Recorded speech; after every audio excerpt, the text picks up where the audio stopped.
The balanced data slates come out. People aren't happy. In fact, there's so much beef, I actually don't know where to start. Do we start with Calgar being Thanos snapped out of existence? Do we start with Catan being basically unchanged? Do we start with the Red Corsairs detachment surviving 3 days on release before being nerfed into the ground? Literally 3 days after people got the boxes in their hands. If Narrow is in chat right now, he must be fuming. Where do we start? Long story short, there's a lot of people upset with balanced data slate. And what's funny is a lot of people are unhappy for what seems like contradictory reasons. Like, some people are unhappy because units that were like too powerful didn't get changed enough. Some people are unhappy because new units that got released were utterly dog shit. Some people are unhappy because new units that got released are utterly broken. And overall, people are... This feels like a very watershed moment. It feels like this could be the straw that broke the camel's back. And this might sound like a bit of exaggeration, but I don't think it is. I think this balanced data slate has killed 10th edition. To be clear, I'm not saying all of Warhammer 40k. I'm not saying 11th edition, although I do have some thoughts on how this does link to 11th edition. But I think this balanced data slate has basically killed 10th. There were a lot of people that were kind of hoping that this would be a big blowout update, and instead it's been such a disappointment that I think the prevailing wisdom at this point is fuck 10th, wait for 11th. And what I think is very important to note here, and we'll get into the specifics, but we're setting things up. What I think is very important to note here is that this is now the mainstream opinion. So obviously myself and others in this community and others in other channels, we've kind of been on the fringe. We've been the ones, calling the beef, calling the salt. But our opinions, for the most part, have not been the mainstream of 40k. There's been a lot of people that have either been running defense of 40k, rightly or wrongly. Running defense obviously sometimes sounds like a bit of a charged expression, but I don't mean it in a particularly negative way. There's a lot of people who have been saying, no, things are all right, or no, they'll get fixed in the next data slate, or no, this next update has done wonders, all this kind of stuff, right? But what seems to have happened with this data sheet is not some people like it, some people don't like it. What seems to have happened with this data sheet is that the vast, vast, vast majority, that we're talking 90% plus of the wargaming side of the player side of Warhammer 40k, because obviously you've got the hobbyists, but of the player side, people have said, this is bad. This is very, very bad. And this not only is this bad, but like, fuck this, like, fuck 10th edition. And the prevailing, and now a lot of criticism that I've had of the game over the last sort of 12 months or so, me saying that the game is too solvable, me saying that internal balance is absolutely terrible, me saying that there's basically this like thin veneer of like balance, all this kind of stuff, and many of those, just a couple of examples to pull out.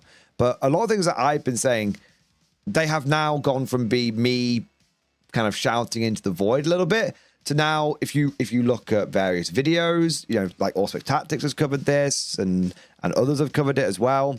If you go over to things like the competitive subreddit, which is, I know a lot of people don't like Reddit, but that's actually a really good subreddit, and I really do recommend you check it out. They do tend to have some, fairly all right takes on the situation.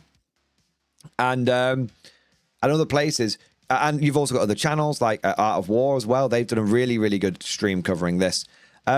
Everyone is saying this is bad.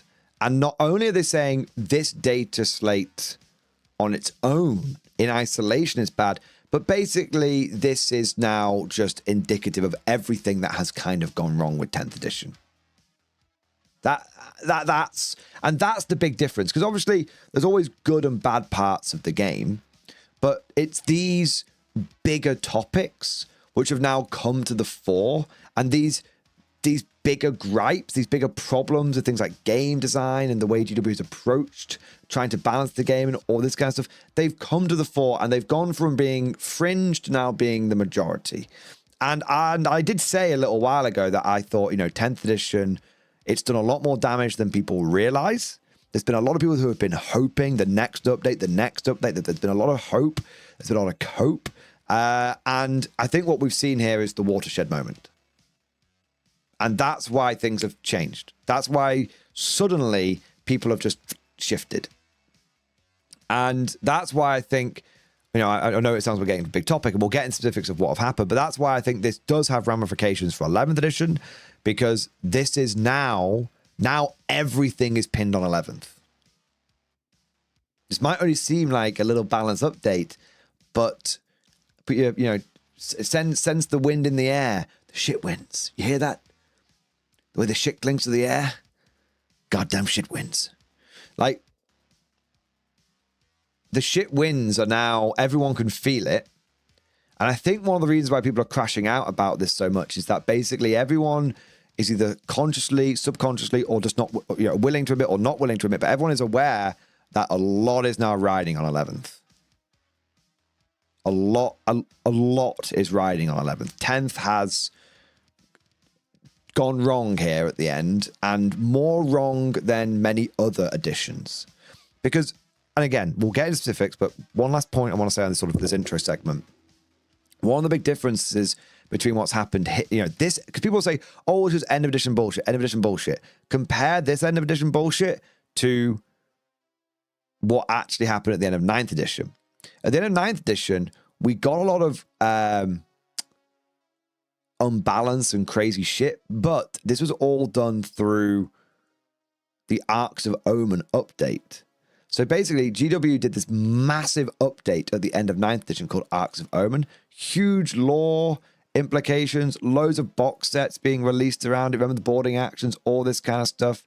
And huge rules updates on how armies would be structured. And so even though the game went kind of fucked for the last 6 months or so, because it was a great time of creativity, it was a melting pot, it was almost like they did almost like a little mini reset at the end of the edition. It was amazing. Because this happened, even though the game was unbalanced, no one really minded, because people just spent the last 6 months edition just experimenting, trying different things out. And that was awesome. Then compare that to the end of this edition, and it has been a very, very different story. I mean, from Grotmas onwards, Grotmas was an absolute disgrace. Even as a guard player with the Crystal Company, we can look at Grotmas this year versus last year, right? And then from that point onwards, it's just been Victrix bullshit, Catan bullshit, and we've got our final update of the edition. And have we had a big blowout? Have we had a great time of great experimentation? No. This edition is not going to go out with a bang. It is going to go out with a whimper. It's going to go out with a whimper as every tournament player continuously gets paired into Necron Catan spam for the next few months, right? And here's the thing: if you are someone who was playing at the last 3 months, you have literally no incentive to play the next 3 months when 11th edition comes out. You have no incentive to do so, because it's the same shit that you dealt with 3 months ago. If you were getting frustrated with Catan spam 3 months ago, if you continue to play 10th edition, you're just going to continue to be frustrated by Catan spam. So there's zero incentive for you to play 10th edition with this balance update. That's why I'm kind of saying, like, this has killed 10th edition. Only the absolute diehards will play, and the prevailing wisdom is going to be, I'm going to pause on this until 11th edition comes out. And I do think that will be how it goes. I think you will basically have a very stale, solved meta that just sort of trundles along like tumbleweed until you get to the end of the edition, and then we go into 11th. But everyone is now assuming 11th edition is going to fix everything, and well, we'll come back to that topic at the end. So let's get into some of the beef.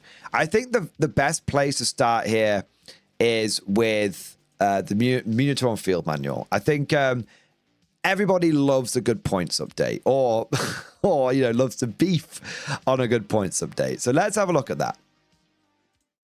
So Minotaur Field Manual version 4.0. Green is where things have changed. So a lot of the beef here is going to come from what hasn't changed. There are so many factions that need a really big shakeup. Even if they've got like 1 or 2 good builds, realistically 1 good build because of how solved 10th edition is, there are so many factions that just needed a shakeup to make them fucking interesting. And this is where we get into the beef straight away. Here, Adeptus Sororitas, any changes? No. Sisters of Battle, they copped big nerfs in the last update. And it was very disparaging. And it was very, very, very disheartening, I should say. And if you're a Sisters of Battle player, you really would have been putting a lot of hopes on this update to give you anything, something, anything to change this. And the answer is nope. So if you're a Sisters player, I already know at least 2 Sisters of Battle mains, my mate Robbo, and then my mate in the MG community, Godlike Poet, who haven't been on Sisters for about a year now. 6 months to a year. When it comes to fighting crime, and there's only one man keeping the streets. Then we've got, is this update going to bring them back? Is this update going to hype them up for the end of the edition, get them jazzed back on the hype train for 11th?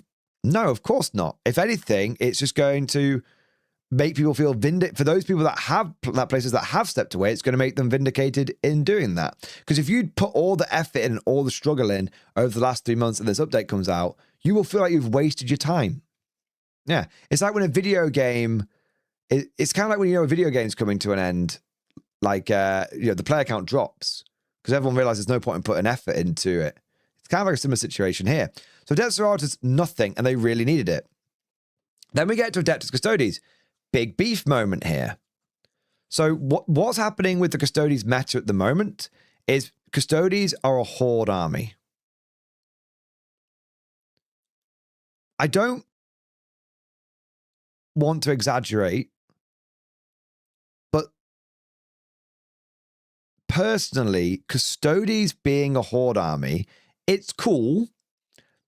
30 Custodian Guard, Shield Wall, all that kind of stuff. It is cool in many ways. It is also quite fucked.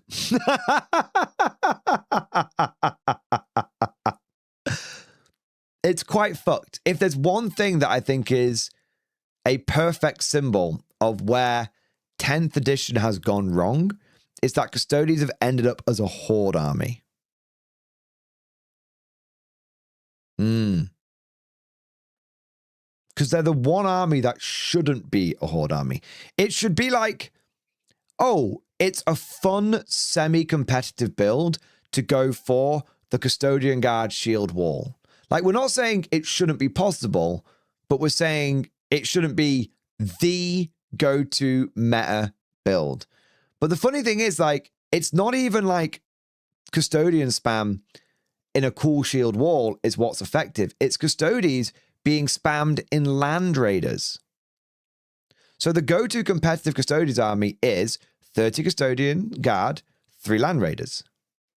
Now, what they've done is they've nerfed it so that your Custodian Guard squads have gone up 10 points apiece.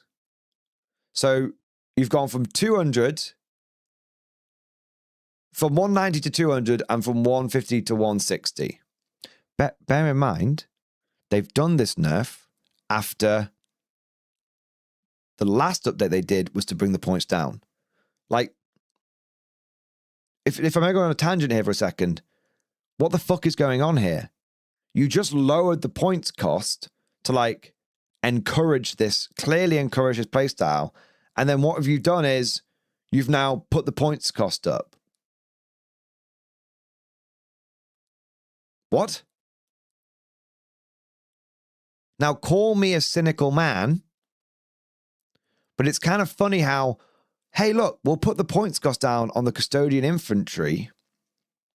And then, oh, purely by coincidence, let's release a new Horus Heresy box set, which is full of new custodian infantry. And then, once the hype around that is done and those models are sold, we'll put the points back up again. Weird that, isn't it? It's either malicious or it's incompetence. Because either it's malicious because they've done that purposely to try and shift boxes, or it's incompetence that they've put the points down, gone, oops, oh, how has this happened? I couldn't imagine it. And then they put the points back up again. Hasn't come out yet, Serie 8? Okay, fair enough. Okay, fair enough. I'm wrong on that one. I thought the pre-orders were out. Surely the pre-orders are out, right? Maybe not. I could be wrong. Anyway, see, maybe I'm being too cynical, but there you are. So it's not. So okay, it's not malice then. It is incompetence. Do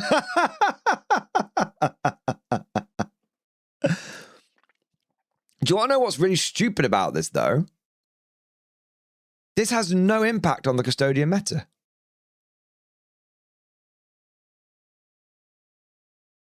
It has no impact.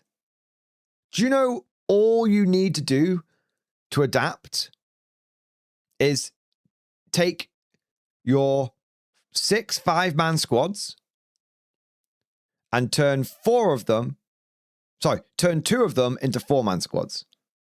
All you do to get around this nerf is drop 2 custodian guards, and that's it. It's nothing.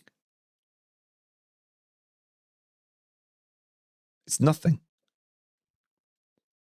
So you've encouraged this meta, then gone, whoops, and then changed it, and the change you've made has had no impact on the problem you've created. It's just window dressing. I've said this again and again and again.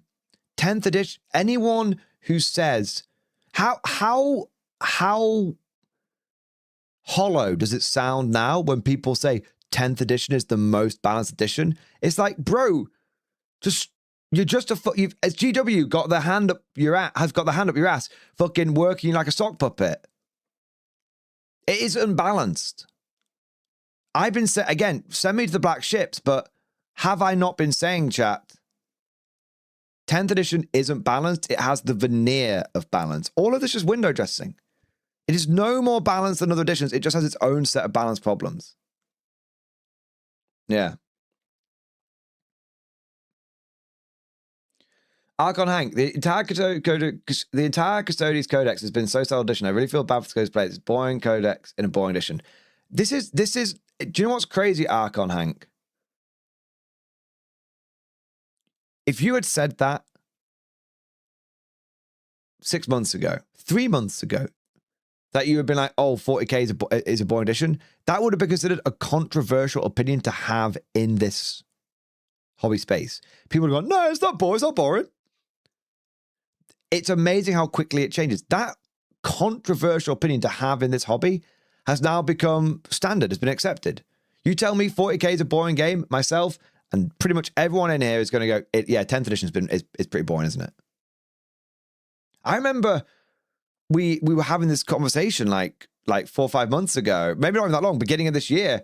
You know, GW has done the one thing worse than making 10th edition bad. They've made it boring. I remember, I think it was, again, Godlike Perch, shout out to Matt. I think he said that. Yeah. AdMech haven't had any changes, but obviously AdMech are waiting for the new models to come out. But, you know, AdMech obviously, I think most people are, There's not much beef going on with the AdMech. They were too powerful. They got a big bunch of nerfs. There you go. Yeah. But nothing changed. Like, here's the thing. Nothing changed. But hey, what if we, just went fucking nuts on the last Dataslate and made like Electro Priests like really cool? What if we made, Electro Priests have been unusable for like 2 editions now. What if we just made them really good? Okay. What if we just took 20 points off each of these? Go crazy, go nuts. But they did it. But they did this kind of, they just completely flipped things around, and everyone just went, "Hey, it's the end of it." People. You'd have some dissenting voices who would be like, "Oh, they're just trying to shift models for the new edition." Yeah. But you know what? Weirdly, people are kind of okay with that. They are, because it's like, yes, they are, but it's actually interesting. I don't mind. I'm kind of willing to turn a blind eye to being taken advantage of if I get a fucking interesting situation out of this. But again, what is the problem here? Nothing changed for AdMech. So what's been meta for AdMech is still meta now.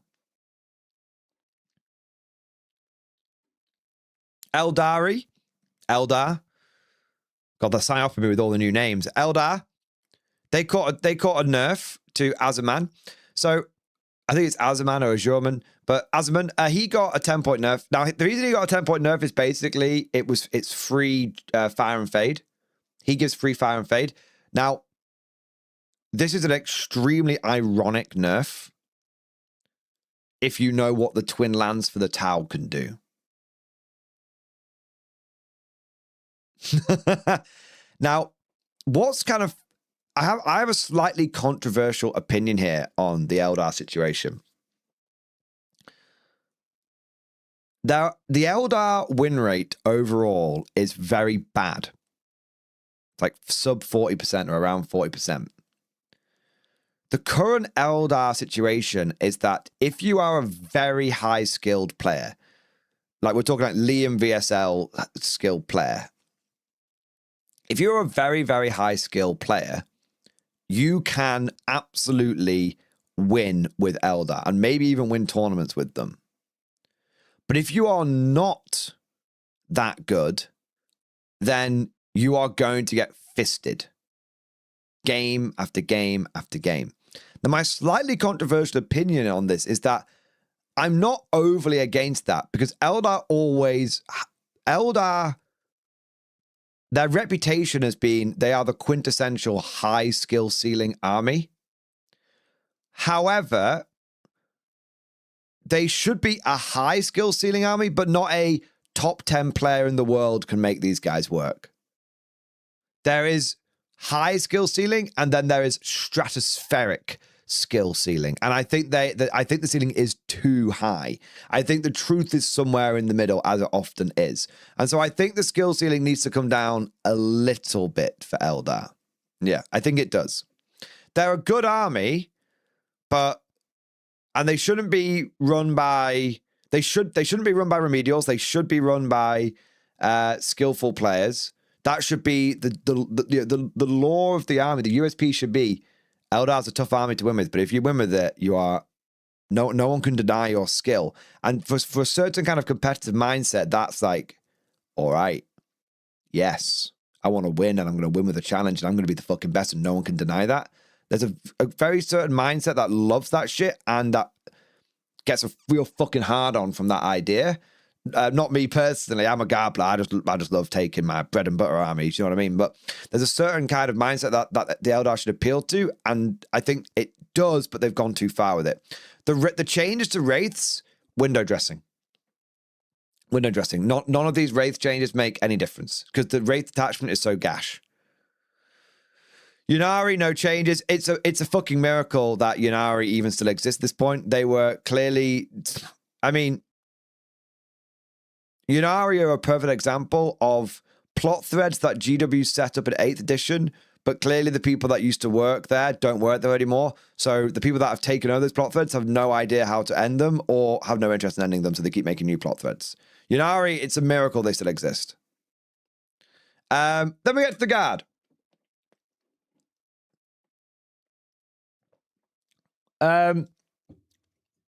another day, another nerf. I can't complain too much because obviously Grizzled Company is so good. But I think over the course of 10th edition, I can count on one hand how many data slates have come out and Guard got a buff.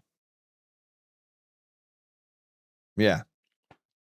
I think Guard, it is a miracle that we are getting to the end of the edition. We're considered a top 3 faction, which we are, which is, kind of nice. And yet we have probably been one of the most nerfed factions in the entire game. I don't think any community has had to endure so many nerfs. But GW, I have to say, if I have to say, 10th edition, as much as I rail against 10th edition, from purely a power perspective, I think Guard has done relatively okay throughout 10th edition. The problem with Guard throughout this edition has not been our top level power. The problem has been the internal balance.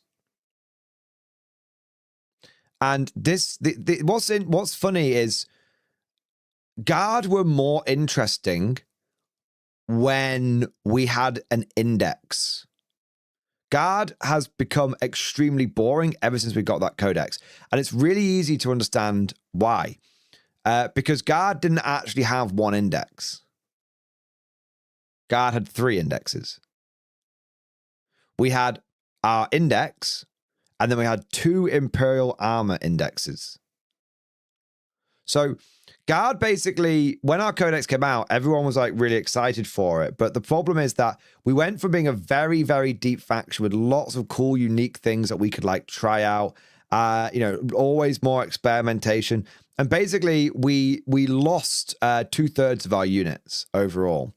And on top of that, a lot of the stuff that we gained did not make up for it. A great example of this is Ironhand Strachan versus Dreer.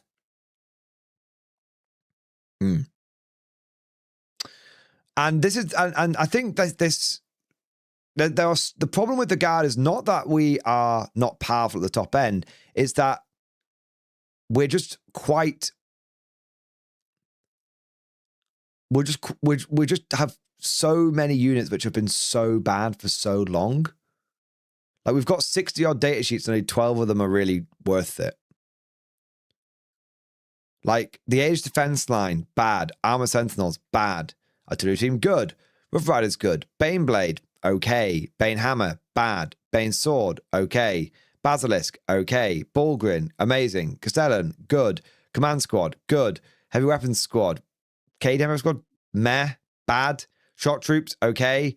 Catcher Command Squad, bad. Catcher Weapons Squad, okay. Can Jungle Fighters, okay. Chimera, good. Commissar, bad at his intended role, good as a piece. Death Corps of Krieg, bit fucked. Death Riders, fucked. Death Strike, utter meme. Doomhammer, okay. Field Horse Battery, bad. Like, why is the FOB and the artillery team... The FOB is worse than the artillery team. Has been ever since the artillery team came out. That was 14 months ago. Why is it still bad? Why is it still more expensive? And there's all examples like this. Like, hey, has anyone run Krieg Combat Engineers recently? No. Why? How long have they been out? 14 months. So at the very least, there's been 4 balanced data slates where they could have done something to fix Krieg Combat Engineers. They didn't. They nerfed them when they first came out. And here's the crazy thing. Let me ask you this. If you undid the Krieg Combat Engineer nerf, would it make them meta? No. That's the crazy thing. So many units got nerfed into the ground and then left to languish. And you see this throughout. So the only thing that happened to the Guard is we caught a couple of nerfs on Rogel Dawns.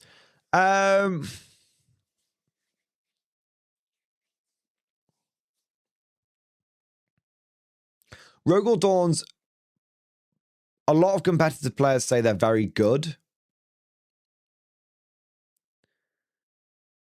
I think in Grizzled Company, they're good. But if I may be selfish for a moment, the more that people hyped up the Dawn, the more that I moved away from it. And this was just because I could see the writing on the wall. I could see the direction it was going in. And Dawns have been just nerfed and nerfed and nerfed again. Points increase, points increase, points increase again, again, and again. And, you know, it's to me, it's got to the point where, you know, I'm glad that I was a Russ going my own way. And I'm glad that I did that. I did that instead of MGTOW, RigTOW, you know. I'm glad that I was a Rust commander going my own way, because I've been vindicated at this point. Yeah. I've been vindicated at this point. For a long, I've not taken Dawns for a long while. They're a very good unit, but the funny thing is that a lot of people repeat what they hear, and a lot of people are like, Russ is amazing, amazing, amazing, amazing. And I'm not denying that they're a very good unit, but so not Russ. Dawns are amazing, amazing, amazing, amazing. But I have been not only team Russ for a while because I could see what was going to happen to the Dawns, but I've been team Russ for a while because I firmly believe they are actually very good. And what's kind of funny, if I was to make a small prediction here, I think you'll see a bunch of people jumping over to Russes who hadn't considered them before, like the Russ Commander, for example, who hadn't considered them before and were like, who had just followed the preachings from the Cult of the Dawn, and they're going to come over to the Russes and go, wait, these are actually all right. I thought these were trash. Like, yeah, which is kind of crazy. If you are, by the way, if you're coming over to the Cult of the Rust, they are very good, but you have to play them differently to Dawns. Dawns, you bully people, you get them in their faces. Russes, because they're not as durable as Dawns, you stay back a little bit with them. And so Dawns, it's all about the multi-melts and the sponsons, right? Russes, it's all about the plasma cannons. Trust me on this one. I play a lot of Russes. I basically played Russes all of 10th, no matter how big the Dawn hype got. Your Russes, you want the range. Range provides you with a layer of protection. And also, because you want the range, if you take multi-melters, you'll find every game that they're out of range for most of the time. And if you rush them in there, they just end up dying. So if you rush the Russ in there, just end up dying. So maybe if you want like a couple of bully Dawns, you can do. But if you're going to go mass Dawn fleet, mass Russ fleet, the way you do it is you take two tank commanders with Executor Plasma Cannon on top, Lance Cannon, Plasma Cannons, and the sponsons. And then you go for 3 Vanquishers. They're great against Catan. You'll find Vanquishers are really good against your Catans. And they go Las Cannons, Plasma Cannons on the sponsons as well. And obviously Vanquisher Cannons. Everyone gets a Hunter Killer Missile, which you'll be surprised at how good they do.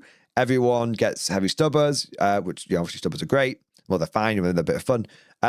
And you'll be if you take that even Grizzled Company, you'll have enough. You have one or to spare even. You have plenty of firepower. And what you basically do is, rather than leading with the Dawns and following it with the infantry, you basically flip that and you take lots of infantry, because the 20-man blobs, everyone's pretty hyped on those right now. I actually think there's a bit of a misnomer there. I think mech guard is the better way to go, but you lead with the infantry, whether it's on foot or meched up first, and then you support when the enemy exposes themselves with their tanks. Basically, you know, the patented Mordian doctrine, which I've kind of been championing for a long time now. It's funny, isn't it? Yeah.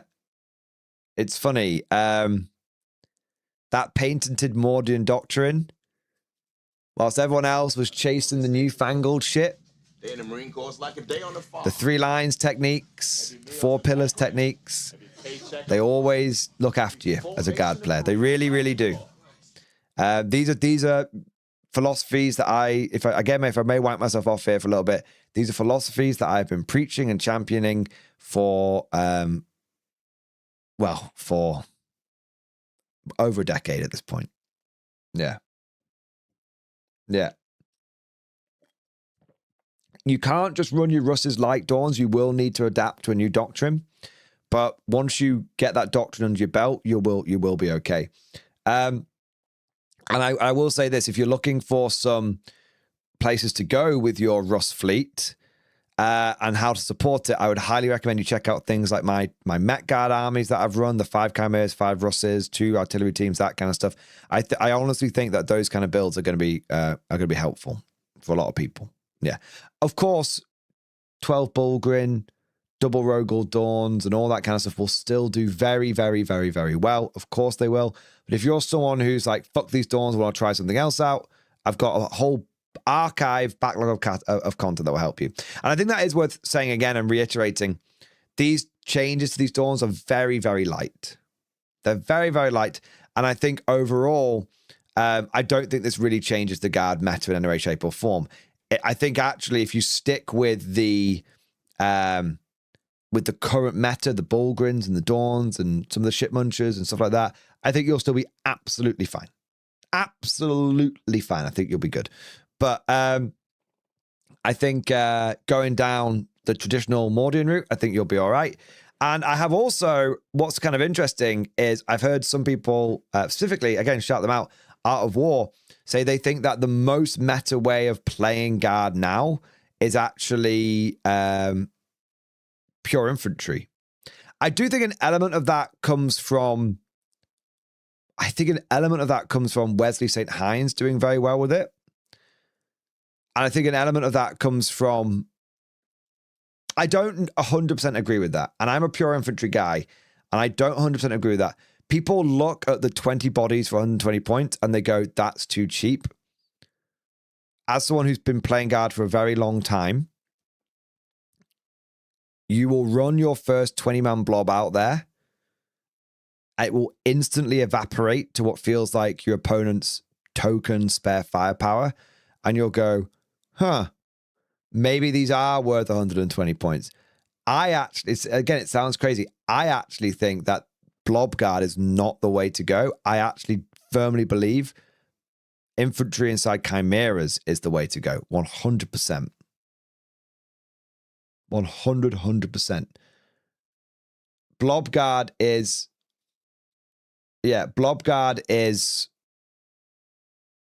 good when taken to its extreme. But even then, there's plenty of things that can just table 300 Guardsmen without breaking a sweat. And also, bear in mind, even with things like War Games Atlantic being out there, where you can buy if you want to get a pure infantry Guard army, go over to War Games Atlantic, use my affiliate link down below, please.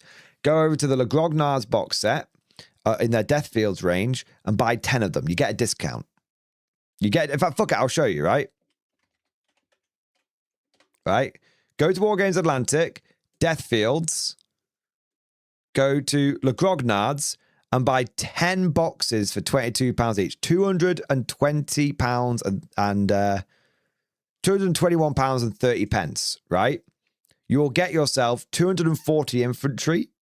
You will buy yourself the meta pure infantry Guard army. It's actually cheaper to collect pure infantry Guard than it is to collect meta Guard, like Bulgrins and shit. Way cheaper. Your only problem you're going to have is you're going to have 3 months to build it and paint it before 11th edition comes along, and that may impact it. So if you want to do it, it's actually, from a financial point of view, these are all hard, but you'll have to spend maybe 20 quid on buying 200, 300 bases off of eBay because they don't come with any bases. You have to buy 25 mil bases, but you buy them off eBay, you'll be all right. So you're looking at about 250 quid for an army. Your problem is not going to be, weirdly, Infantry Guard is now very financially viable. The problem is not the money side of it necessarily. The problem is time. Are you going to have time to get it all done? So whilst Infantry Guard is the meta, according to some, which I don't 100% agree with. I think it's a little, I think there's more to it than that. But anyway, I don't think that you're going to see many people that are going to jump on it just for the end of the edition 3 months. Yeah, I don't think you will. I think if you're someone that already has 12 Bulgrin, 2 Dawn, so on and so forth, find 25 points in your army and off you go. Yeah. And you'll be fine. Then we've got Black Templars. So Black Templars got a very, very slight buff to running big Crusader squads. This does nothing for them. The problem with Black Templars is their codex is dog shit. And whilst there is like there's a little something to running like Black Tide, there's so, again, it comes down to so many things being wrong with the actual codex that this 30 to 60 point buff does nothing for you, basically. Yeah. I don't think this is enough to save Black Templars in any way. Again, it's about what hasn't changed. I mean, yeah, I just don't think there's enough here that's going to change Black Templars. Some of it's the core detachments which are just balked. Yeah. Blood Angels. Now, the main thing, the points changes to Blood Angels aren't really that relevant. Astaroth is now in contention with things like the regular Death Company captains and stuff like that. With the little points, but that's great. The big thing that's happened to Blood Angels is actually not on here. It's on the balanced data slate. Sanguinary Guard can now join Blade Guard, which means you've got a unit which has got a 3-up armor save, a 4+ invulnerable save, and a 5+ feel no pain. So having quite chunky Blade Guard is quite nice. So Sanguinary Priest can join your Blade Guard. That's quite nice. I'm not gonna lie, like that's almost like basically you it's like instead of Victrix spam, it's kind of like Temu Victrix spam. Right? It's basically Blood Angels have got Victrix spam at home. I actually think Blood Angels, I don't know if Temu Victrix spam is going to be, I don't think Blood Trick spam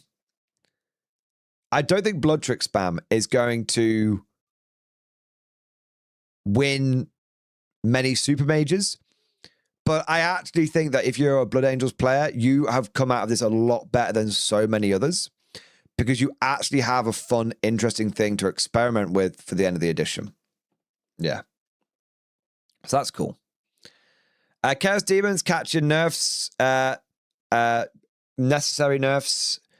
Scintillating Legion, basically big birds with indirect fire, have been nerfed quite heavily.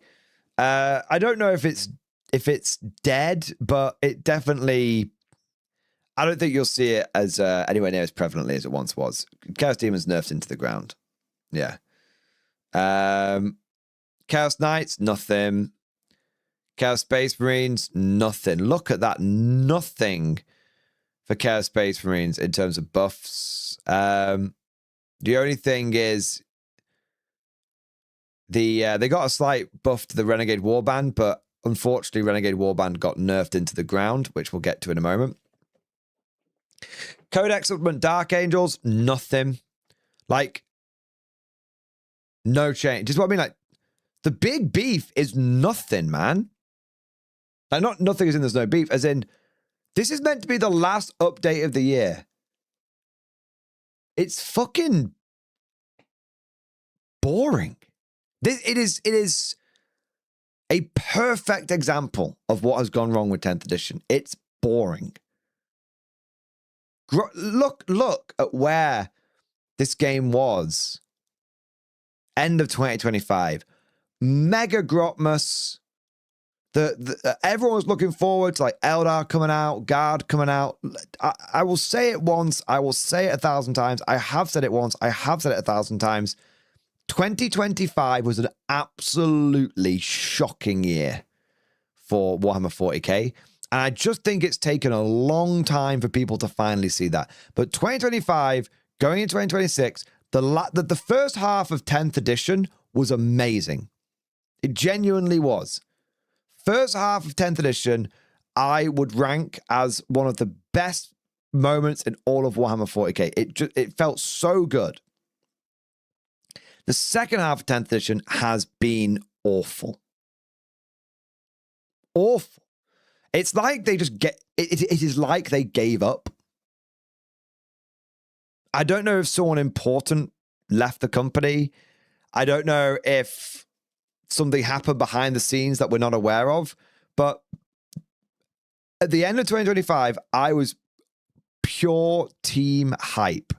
I was part of the hype party for Warhammer 40k. I was like, this is the best edition we've ever had. It's amazing.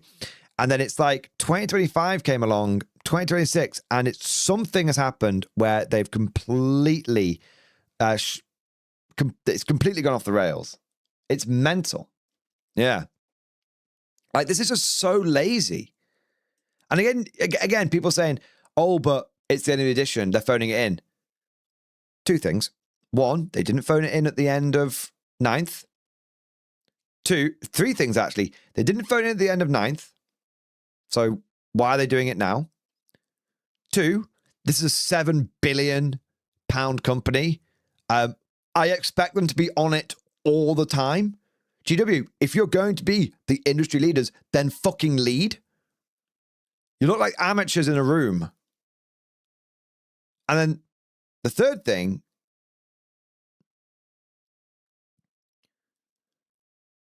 the end of an edition often telegraphs what you can expect for the beginning of the next edition. At the end of 9th, Arcs of Omen basically took all of the army building things, all of the way armies were built with detachments, not the detachments that we know now, but like battalion and brigade and patrol detachments, threw them out and basically brought in 10th edition list building. Went, hey, the last 6 months of the game, you're basically going to get to play 10th edition, like, you know, almost 9.5 edition. This was great. And that meant that when 10th edition came along, everyone was like, I'm already used to this free-form list building idea of just take one character. I'm already used to it. It's great. I love it. I've got used to it. Amazing. If the end of 10th edition is getting us ready for 11th edition, as is tradition of an end of edition period,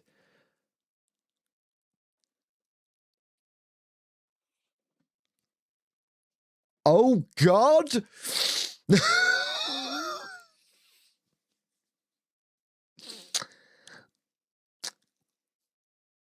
I'm a little worried.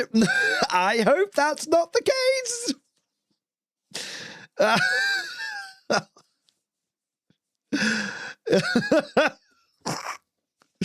I'm smiling, but it's not a happy smile. Yeah. Oh. Death Guard, nothing. Again, nothing big for Death Guard. Big nothing. Death Watch, well, at least you're still here. At least you're still here. But I don't think Death Watch will exist as a standalone faction by the end of 11th edition. Yeah. Dark Elder had several changes which mean nothing. Now, I don't know much about Dark Elder, but I was watching the Art of War stream. I'll keep shouting them out for when I picked. Like I kind of watched it in preparation for this because as long as doing my own research, I like to get my finger on the pulse for my blind spots. I'm Dark Elder, obviously a blind spot on mine. They say the homunculus is terrible. The racks are trash. That basically this means absolutely nothing. Okay. Window dressing changes that mean absolutely nothing. Okay. Emperor's Children. They made the Chaos Terminators be 10 points less. I actually thought this was quite cool. But You heard me. the prevailing wisdom in the Emperor's Children community is that this is a complete nothing burger. Okay. But the Flawless Blades going down seems cool. I don't like just dismissing like, oh, that doesn't mean anything.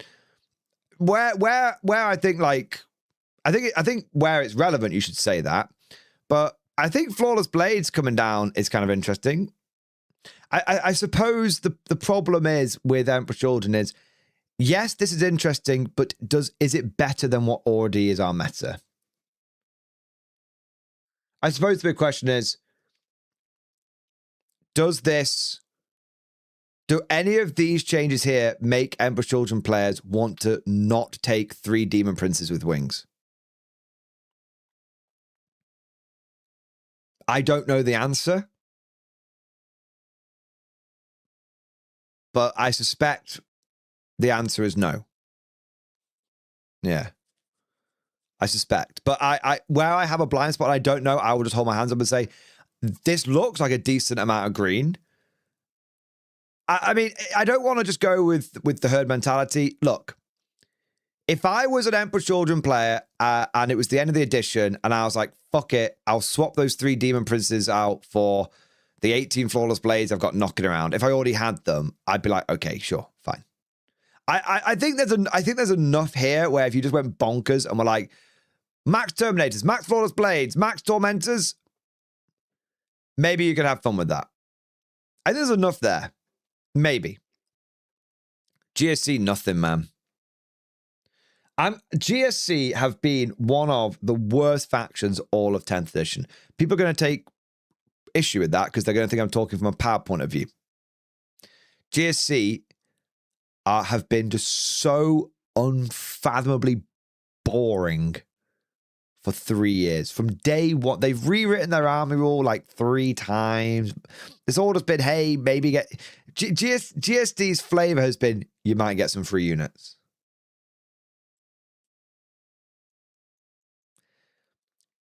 Genestealer Cult, and I have a Genestealer Cult army, and I played them so much, I almost became a Genestealer Cult main. So thank God I didn't do that. So grateful I didn't do that.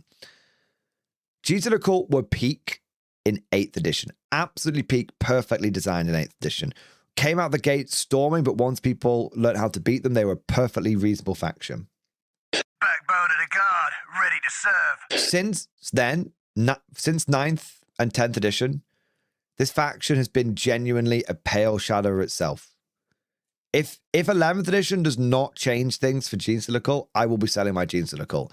And this is an army which I hand customized every single model, and I have about 200 infantry in it and a dozen vehicles. I customized every single one. Customized, converted. I free-handed little scorpion tails from the Brotherhood of Nod on every single shoulder pad. I made hundreds of little green crystals by hand out of spare bits of sprue. I whittled because back in 8th we didn't have all this extra like shit you could buy. Like, it was a different time. It's the number one passion project I've ever done in my hobbying career, and I'm thinking of selling it because if it gets to the point where it's going to be literally 3 editions of trash, I mean, I'm holding on to nothing at that point. I will basically sell them down to what can be used in the 3rd edition White Dwarf Genestealer Codex and keep them for Midhammer. Grey Knights. Hey! You can spam Terminators. I know some people were like... See, I try and be very fair with this kind of stuff. I know some people saw this and were like, makes no difference. Fuck it. I'm not going to run Terminator spam. I actually think you will see this for a bit of a end of edition blowout, and I'll tell you why. Because Grey Knight players fucking love Terminators. Terminator, you know, like they fucking love them, man. Like, Simon has like 30 of these Terminators. Simon will, you know, for a couple of games, maybe one event at the end of the edition, maybe an RTT, you'll do a blowout with 30 Terminators. You will do. You know, you fucking will do. So I actually like this change. I think it has 0 impact, but I think if you're someone that owns 30 Grey Knight Terminators, you'll absolutely give it a go. Yeah. Yeah, I think you absolutely will give it a go. Yeah. Indeed. Imperial Agents, man. This is just so bad.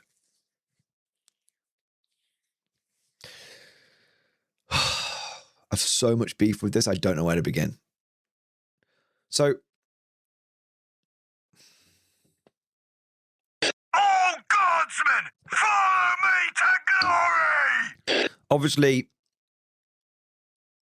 Imperial Agents is it's a vindication moment for me. it's a Backbone of the god. send me to the Black ready Ships to moment serve. for me. But you can clearly see I'm not reveling in it. I've actually, in fact, you know what? I'm going to ham it up a little bit because I just don't want to be so fucking depressive. You know, but understand I'm actually not happy inside. But let's ham it up for the sake of not being so, so sad in the video. Send me to the Black Ships. Send me to the Black Ships. Vindication. Well, well, well.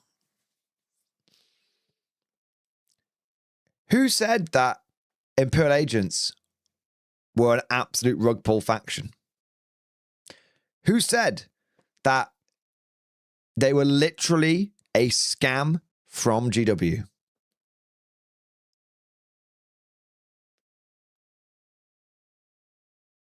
This guy.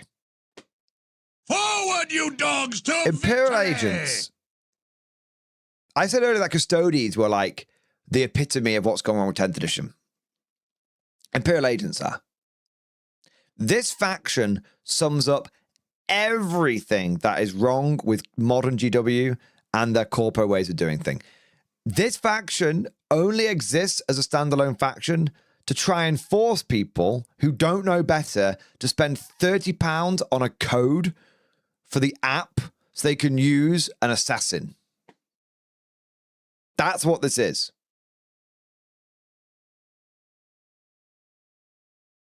That's all this is. And I said this when the whole Death Watch thing was happening. You know when I went absolutely bananas about Death Watch, and I was like, wake up, sheeple! The new Death Watch veterans are a scam. They're fucking you. They're really, really fucking you. And people, that was one of the last times that that's one of the biggest times when I had so much pushback. So much. I was like, no, I said, they tried to squat Death Watch. They brought them back in some capacity. They did it with Imperial agents. They gave you hope, and then they've completely rug pulled you.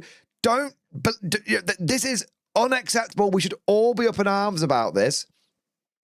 And I got so much like, no, they'll change them at this point. Death Watch aren't fucked. Look at what the old veterans are still okay because you can use them Imperial agents, all this kind of stuff. And it's like, these guys have been out for 2 years. Maybe it's like 20 months, but near as damn it, right? 2 years. Imperial agents have basically been out. Imagine if you bought into Imperial agents on release. Now, here's the thing. There's going to be a lot of people, before I say anything else, there's going to be a lot of people that go, well, I always knew Imperial agents were a rug pull faction. One, I think there's a lot of benefit of hindsight going on there, although I suspect a lot of people did know.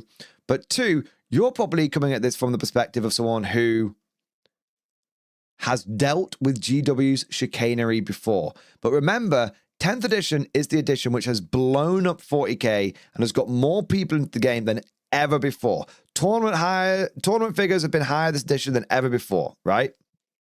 Tournament attendance, stuff like that, right? More people have gone to 10th edition now. More people have gone to 40k 10th edition than any other edition.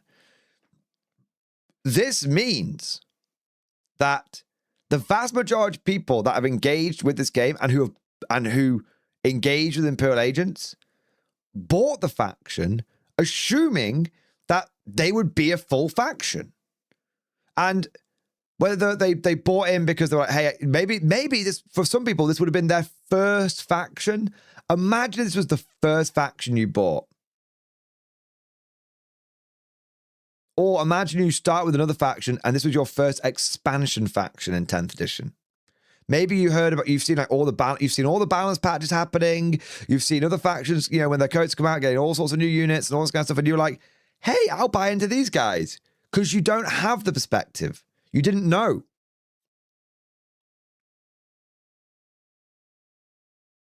And those people shouldn't be lambasted. Those people shouldn't be faulted because so much new blood has come into this game that this faction was literally designed to scam people, to rug pull people. Because remember, think of all the articles that GW did about this.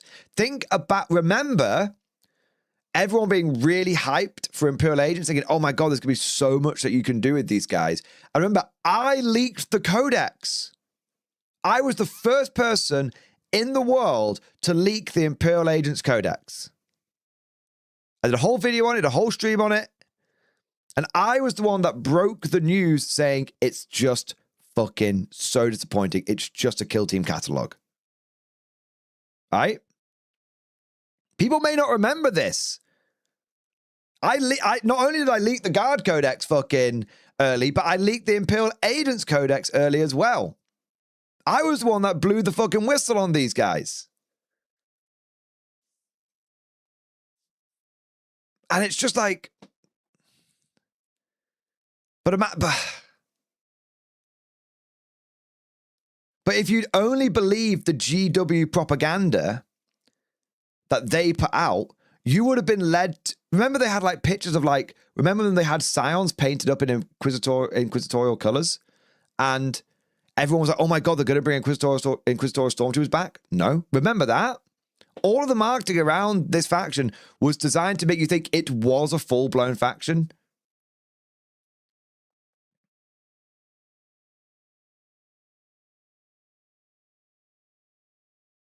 So you cannot blame someone who's new to this game, who bought in to Imperial Agents. You cannot blame them for doing that because GW, everything that they put out said these were going to be legit.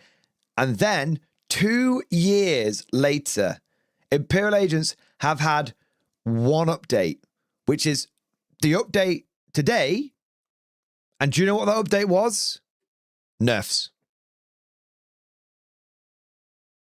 Imagine buying into the GW hype, buying into this faction, getting no changes for 2 years, and the first time you get a change, GW nerfs you.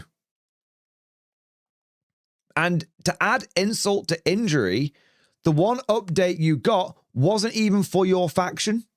It was for when people ally your faction into their army. Now you might think that's better then, right? They have not had any nerfs. No, it's worse because it means they literally never got changed from when they got released. They were literally a cash grab, rug pull, scam faction that was falsely marketed to give the impression they would be a proper faction that would be supported and updated, and they never got it.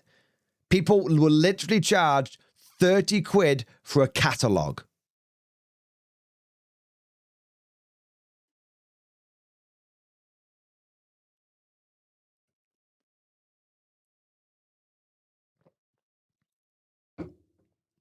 It's crazy. And the annoying thing is that Imperial Agents should be one of the coolest armies in the game. If you want an example of how good this army can be, you only need to look back over some older editions. Demon Hunters, Codex Demon Hunters, Codex Witch Hunters. And then, in fact, what's even crazy is you had, even in like 5th edition, I think 5th edition, 6th and 7th edition, I think all of those actually had better inquisitorial codexes as well. Imagine how you could have tied this into Darktide. Great point. But nope. They are a catalog, and whilst some people might take that as a chance to guffaw and to chortle at anyone who was foolish enough to buy into Imperial Agents, you shouldn't do that. Those people should not be lambasted. Those people probably bought in good faith, and GW took advantage of that good faith. Anyway, moving on. Imperial Knights, fuck all changes. Oh, look, you saved 25 points on your Imperial Knight army. Cool, great. Don't give a shit. Leagues of Votann, no changes. They just got... Okay, no points changes, but I think Oathband... I think Brandfast Oathband got... or I can't remember which one it was. One of the detachments got some good internal balance changes and clarifications, which is cool. Leagues of Votann are actually a really solid faction, and there's no beef here with them. There's no beef. Necrons. Okay, the big one. So Catan spam has been ravaging the meta. people have been taking 4, 5 Catans and have been absolutely dominating. In fact, they've been so dominating that there has been multiple Catan spam builds. Some people have taken all 5. Some people have taken 4 and then taken some shit munchers. Some people have taken the Silent King to support their Catan. But Catan spam has been utterly dominating, crushing, oppressing, destroying the meta for 3 months. They have been single-handedly shaping the entire game because either you Catan spam or you build to beat Catan spam. Clearly, what is needed here is a restriction on Catan. They should be a 0 to 1. Like Victor's Guard should be 0 to 1. Catan spam should be 0 to 1. We need to start bringing in some list building restrictions here. We need to basically stop Catan spam from being a thing because it has always been a problem throughout all of 10th edition. Ever since we took the list building guardrails off, it hasn't actually created a variety of Necron lists. It's always just created one flavor of Catan spam or another. Okay? So what's the solution? Let's put the Catan up by 10 points.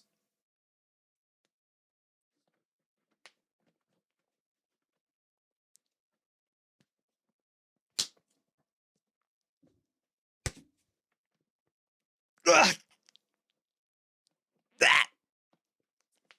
Fuck. The Rogel Dawn Commander went up more than the Catan.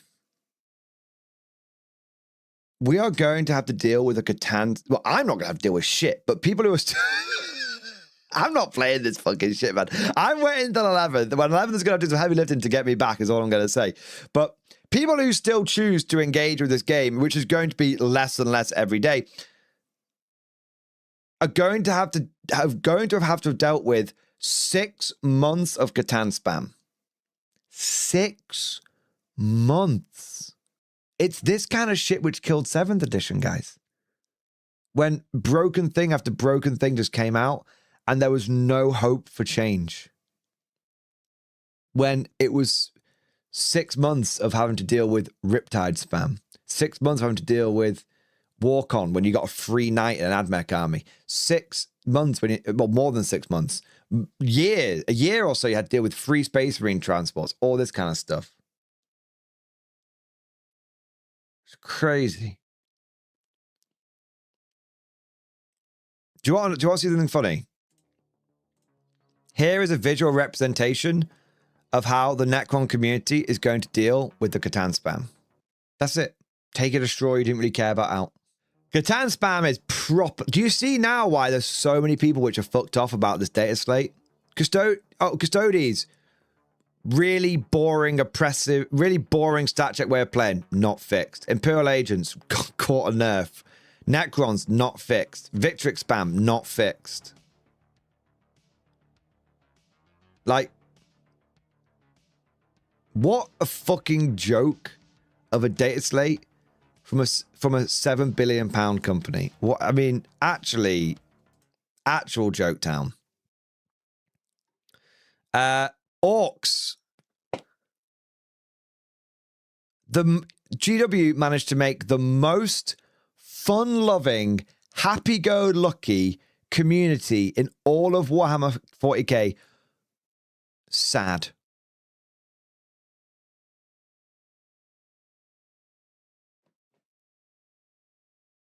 Do you want to know how sad they are? They got a new detachment, the Freebooters one, and no one cared. No one cared. No one talked about it. No one gave a fuck. Orc players are so beaten down that they don't even care about infantry, new opportunities to be created and stuff like that. Mobile infantry made me the man I am today. The orcs are so bad because they have... So orcs from a competitive point of view, not bad. Ghazghkull is like Atlas carrying the entire faction.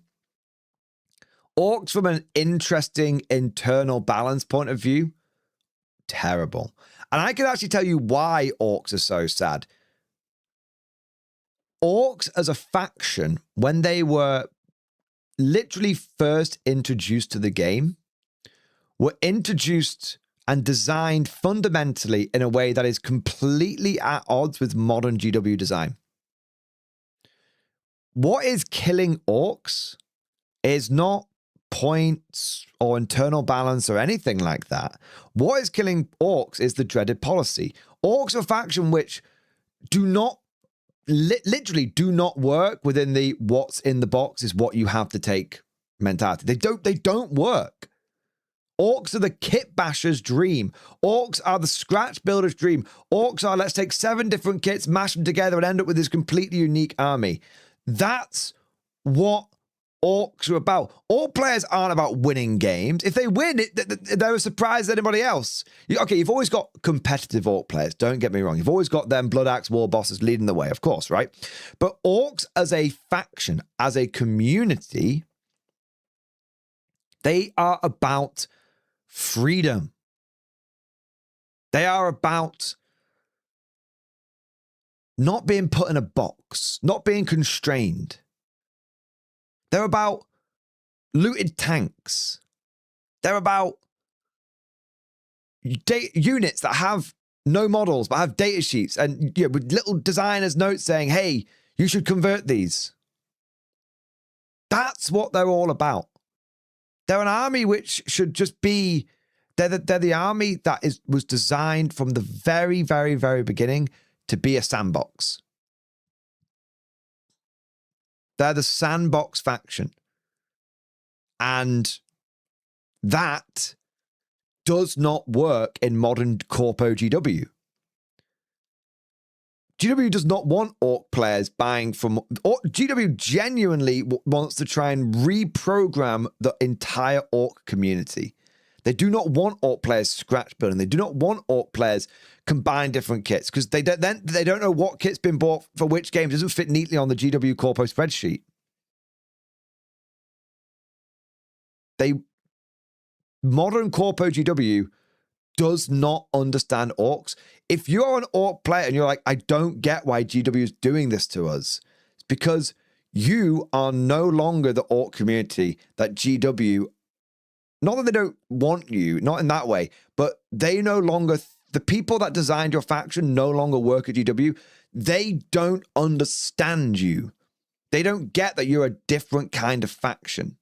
And they don't want you to be a different kind of faction. They want you to conform to the dreaded policy like everybody else. And that is fundamentally at odds with how orcs are meant to be played. Orcs do not fit into neat little detachments. Orc players should only have one detachment, and orc players should have grizzled company. Basically. Where like you get the war, get your war, get your reroll ones or something like that. All players basically need a grizzled company style detachment, and then basically you get one detachment. It affects every unit in your army in a way that they all care about. Reroll ones to hit, for example. No one is exempt from it. And here's a list of 30 enhancements. Go. That's how orcs should be. Here's a really broad brush attachment that no matter what you plug into it, you get something out of it. That's what they should be. And they really, really, really need to basically double. They need to double the amount of data sheets for orcs, and they should all be models. The only way you can get them is by converting stuff. Yeah. That's what they should be. Orcs should be the renegade crowns of Warhammer 40k. No official, almost no official models, but infinite your dude's potential. Space Marines. So Space Marines have had basically a few changes. They've had a few changes. I mean, man, look at how much Space Marines have, man. It's crazy. So the Lieutenant of Combi Weapon went up 15 points. That makes sense. He was an absolute auto-include. The debate on Lieutenant v Scouts is now over. Lieutenant Dreadnought went up 10 points. This is a joke, man. There's actually a picture. Let me find it for you.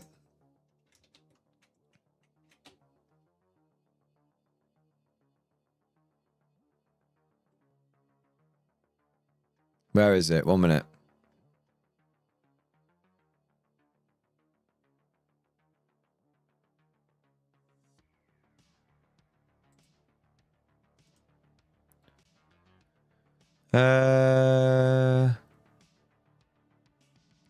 Sorry, there's so many Doom posts I need to go through. Try and find this picture. I told you it was melting down. I told you it was melting down, man.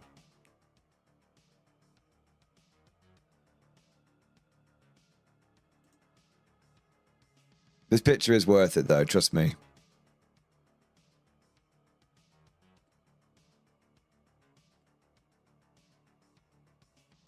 Here you go.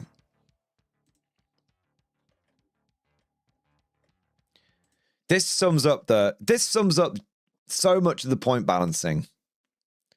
The year is 2023. The Dead Dreadnought cost 225.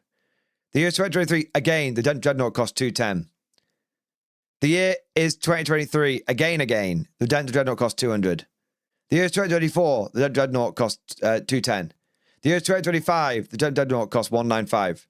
The year 2026, the Dead Dreadnought cost 205.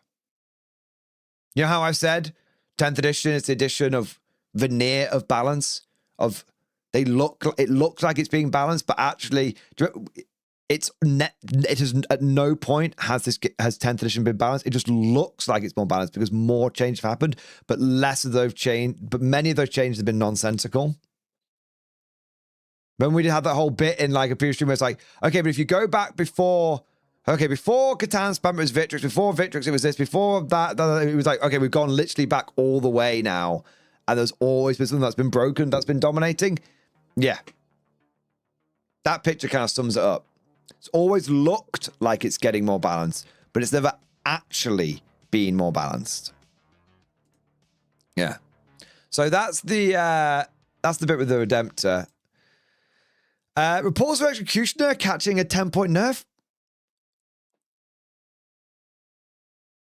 I don't know why. Were people taking them? I haven't seen many people taking them. Maybe it's an American meta thing. I don't know. Wardens of Ultramar getting a 15-point nerf. Okay, that's pretty big. I mean, that's still basically the 4th Victrix squad. But yeah, okay, fine. I don't think people care about the Redemptor or the Repulsor. I think people basically care about the Lieutenant and the Wardens of Ultramar. Now, where are Scouts? 70 points. So Space Marine players need to find 15 more points. Because they'll just swap the combo weapon Lieutenant out for 5 Scouts. So they just need to find 15 points. And then they're good. Then they're Gucci.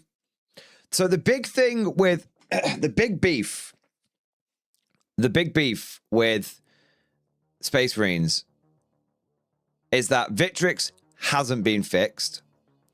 There's still there's basically 3 factions at the top: Necrons, then Space Marines, then Guard, and nothing that has happened to Space Marines has changed the fact that the Ultramarines has changed that they're absolutely, obviously, like on top. But the big, so that is of course massive beef, but we've kind of already covered that with Necrons, so I'm not going to repeat myself here. Hey, you're going to have to deal with 6 months of Ultramarines being bullshit. Okay, I won't repeat myself there. For me personally, the big beef with Necrons with Space Marines is this.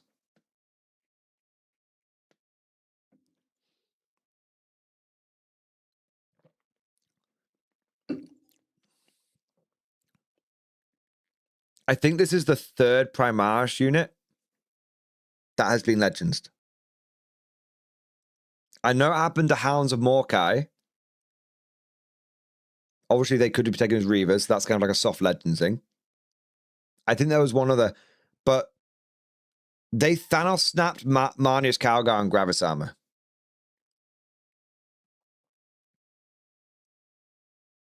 And when I say Thanos snapped, He didn't make it to Legends, guys. He just got taken out of the game. Like the infantry squad or the Death Corps Marshal. Just gone. This is a... He's gone. This is a really big moment, and I'm not sure quite how many people realize how it's a big moment, but this is your canary in the mine for Primaris stuff. Over the course of 9th and 10th, over the course of 8th edition, Primaris were heavily introduced into the game. And one of the things that GW said was that these were going to be reinforcements, not replacements. Obviously, over the course of 9th and 10th edition, that turned out to be a fucking lie. And over the course of 9th and 10th, more and more Firstborn stuff has been removed from the game. And there has definitely been a little bit of sniggering. There's been a little bit of chortling, a little bit of guffawing from some members of the Space Marine community who are like, well, you should have invested in Firstborn anyway.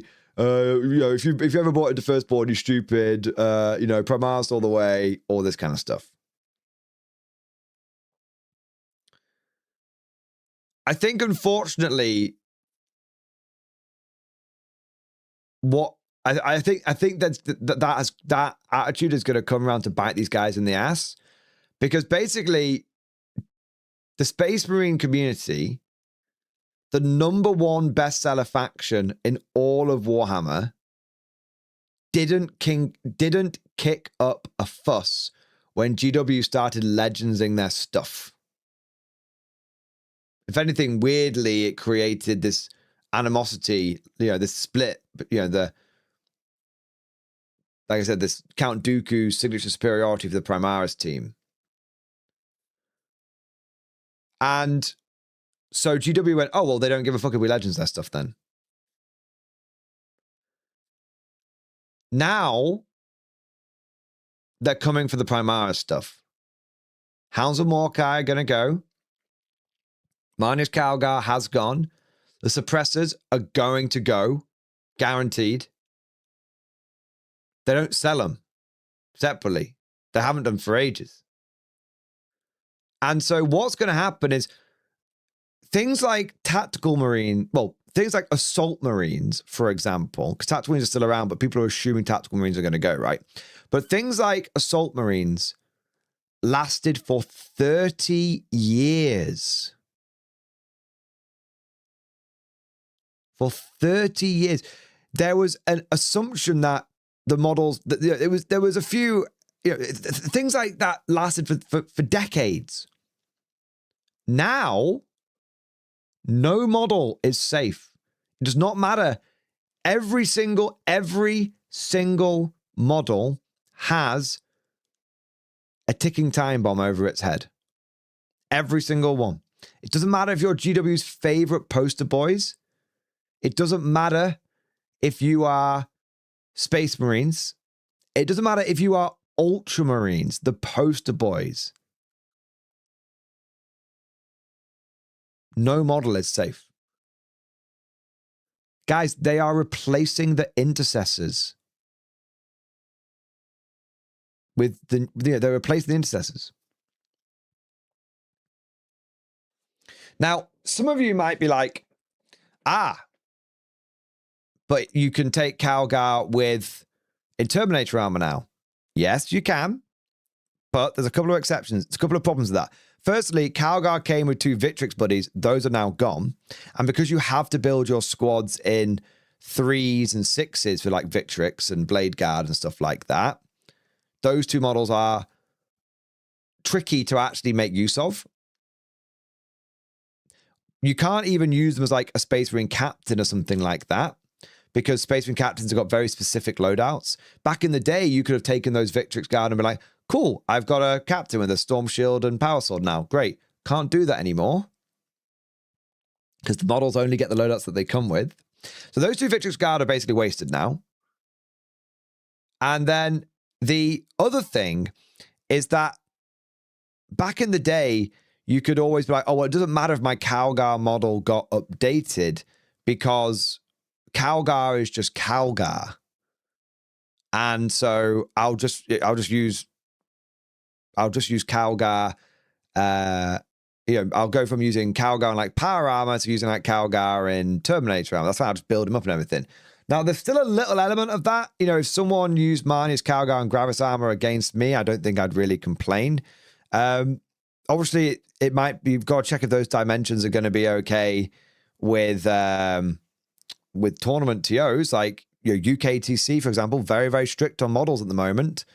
Will UKTC allow Gravis Calgar to stand in for current Calgar? They probably won't. The dimensions will be different. If they're going to take models off, because some Devilfish have got the feet down and some Devilfish have got the feet up.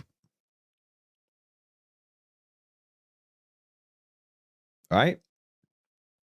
That's a bit of an issue. And then, you've just got the one of the big things for me that's such a big thing about this that maybe a lot of people don't realize is Calgar was the first Space Marine character to cross the Rubicon Primaris. This was a really, really, really big deal. Like back in 8th edition, when GW was like Primaris, Calgar was the first character to cross the Rubicon Primaris, and they made a really big deal out of it. And that was only like 6 or 7 years ago, maybe 8. It was like I'm sure it was mid 10th edition, mid 8th edition. So we'll say like 7 years ago. It's not that long ago, man. It's not that long ago at all. And so this is kind of like a soft retcon of that even happening.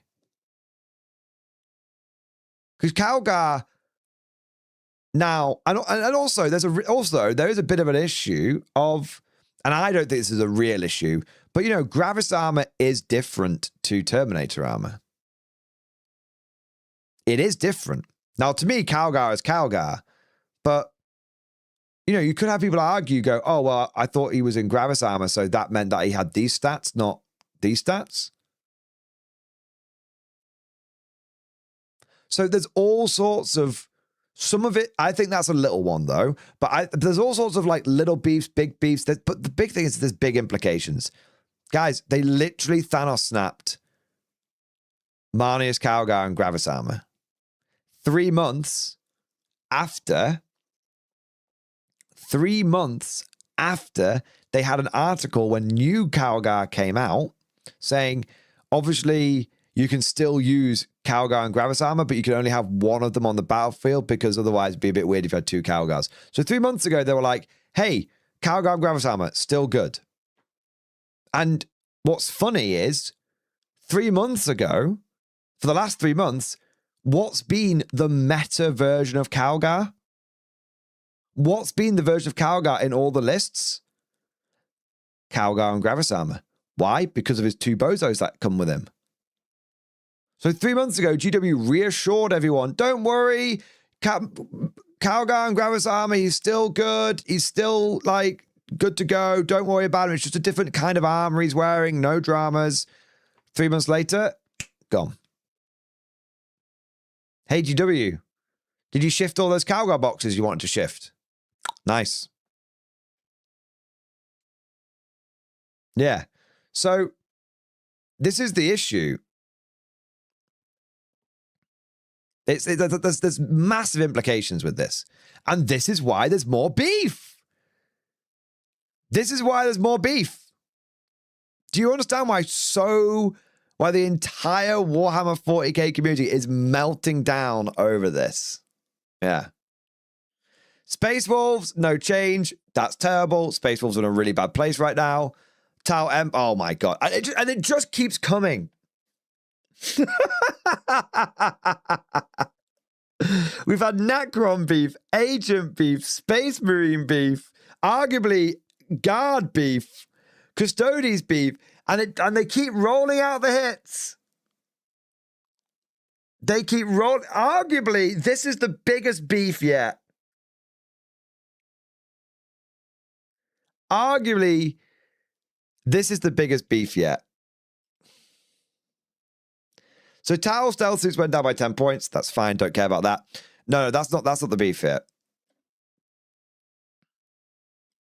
This is the beef.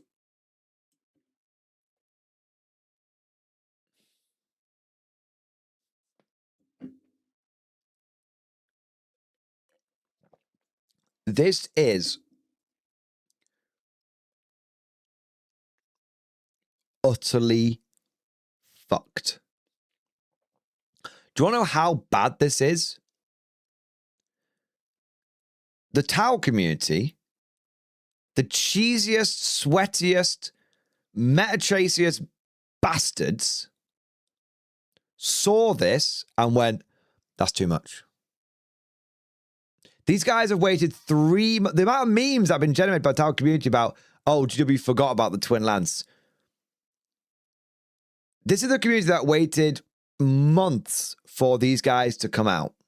Months. The community that loves battlesuits. No matter what you try and tell them, they're like, I don't care. I want my battlesuits. Who finally got new battlesuit named characters and they went, it's too much. These guys said, actually, GW's done the impossible. They have united the Tau community and the Guard community. Like, I actually have respect for my Tau brothers. The fact they came out and went, this is balked. This is way too low. 160 points. It's insane. When this unit was revealed, people were like, if it's like 200 points, that would still be quite cheap. The memes were, lol, lol, lol, lol, lol. GW will release it at 180 points. And people were like, 180 points? No way. No way. It's 160. So it's 20 points lower than the absolute jokey meme minimum that people thought it was going to be. It's insanity. If they were 210 points, they'd be reasonably costed. AOS Shield, this has always happened in the fucking life cycle? Yeah. Didn't used to, but this is the way it is now in New Hammer. Yeah. As a player, I thought the twins were going to be like 220, 250. 160 is just absurd. I don't know if I even run the thing because it feels like such a dick move. It's just such an auto-include, man.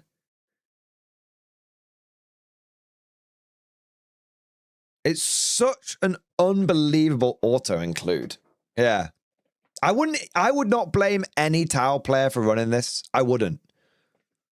Like, it's so good, it goes beyond. It's so good that it goes beyond lambasting players and actually through the background that it lambasts GW.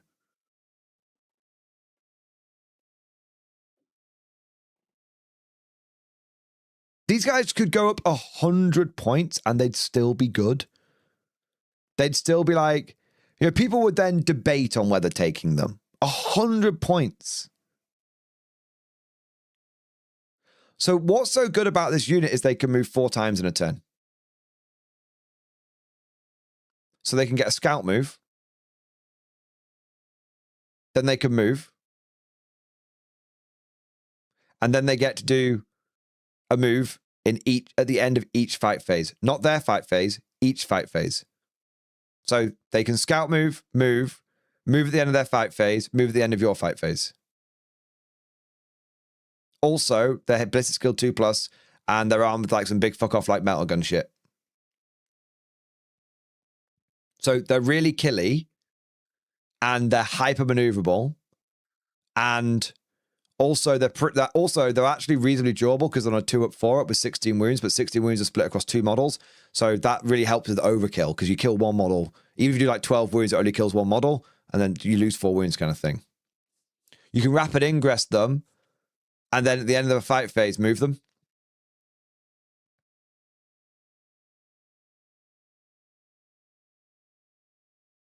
Even if they change it to one fight phase, which I think they will do, it's still just jump, shoot, jump. Jump out, shoot, jump back. Jump out, shoot, jump back. Jump out. It's jump, shoot, jump on a long-ranged killy unit, in addition, where indirect fire has all but been removed from the game.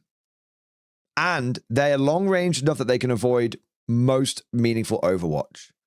And durable enough that they can tank most Overwatch. In Retaliation card, you can use the Torch Star Gambit to move shooting so it can move 5 times in one round. Dave, I'm so sorry. You are correct. Sorry, guys. I lied to you. They don't move 4 times in a round. They can move 5 times in turn 1 in Retaliation card. After that, they can move 4 times a turn.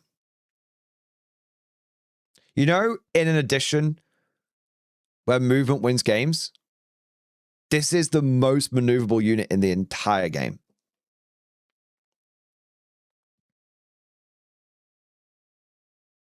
Tenth edition is the most balanced edition, guys. This unit is so good that people are saying that it takes Tau maybe into the top 3, definitely a top 4 faction. That's how good this is. That's how good Tau made out. Tau were already doing very well. They were already tearing it up, doing a bit, again, sending to the black ships, of course. Called it. Literally called it. I mean, I literally called Tau. I was like, Tau are an amazing faction. And guess what? I proved it, and guess what started happening? People started doing well with Tau. There you are. Yeah. And GW, this unit, by the way, is £67 or $110. So you know what's going to happen, don't you? GW has jacked the price up, released them broken. Every Tau player will buy them. Then they'll nerf them to placate the community.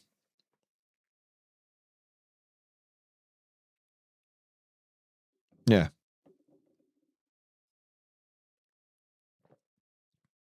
It's crazy. Yeah. The funny thing is, I think this is the one unit GW didn't need to do it with.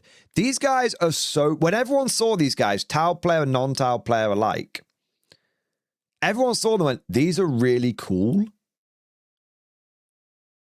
So this was the one unit that they just didn't need to do it with. Every single Tau player would have bought this, irregardless of how good they were. Irregardless. But now, the GW was like, we can't risk it. We need to make sure. Thousand Suns, nothing major to write home about. Again, Thousand Suns, they're still basically in the toilet from the last nerf. And, oh yeah, Thousand Suns got toileted in the last nerf, and then they've caught another nerf. But I think this is mostly scintillating Legion nerf than anything else. But yeah. Tyranids. Another massive beef. So Tyranids are a faction which have just been so boring all of 10th.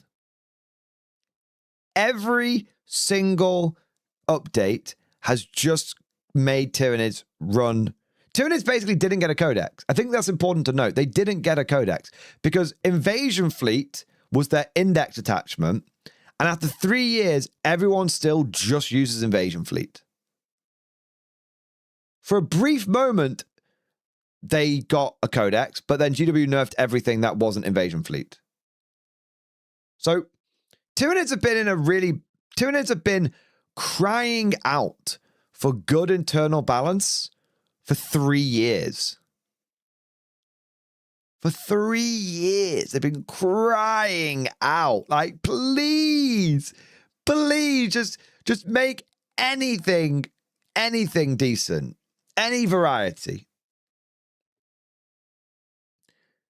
And finally, they got a little bit of hope, a little crumb, and it was the new Tyranid Prime. Oh yes, the Tyranid Prime with Bone Sword. Oh shit, he's 27 pounds. No, it's fine.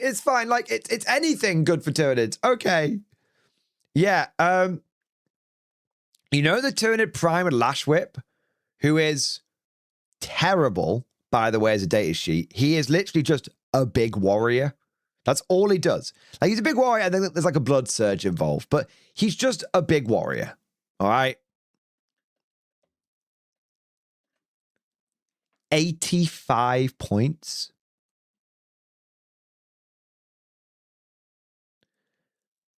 People were like saying if it was after they saw his data sheet, people were like, if he's 60 points, he's too much. Guys,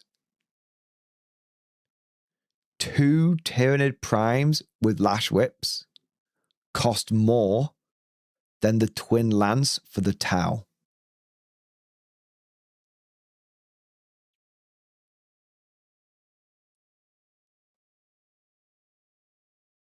Why?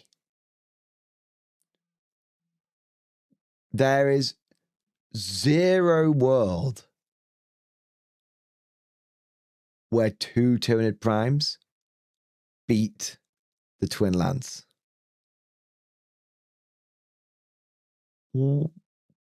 He's not very good as a force multiplier. Like, he has a gimmick.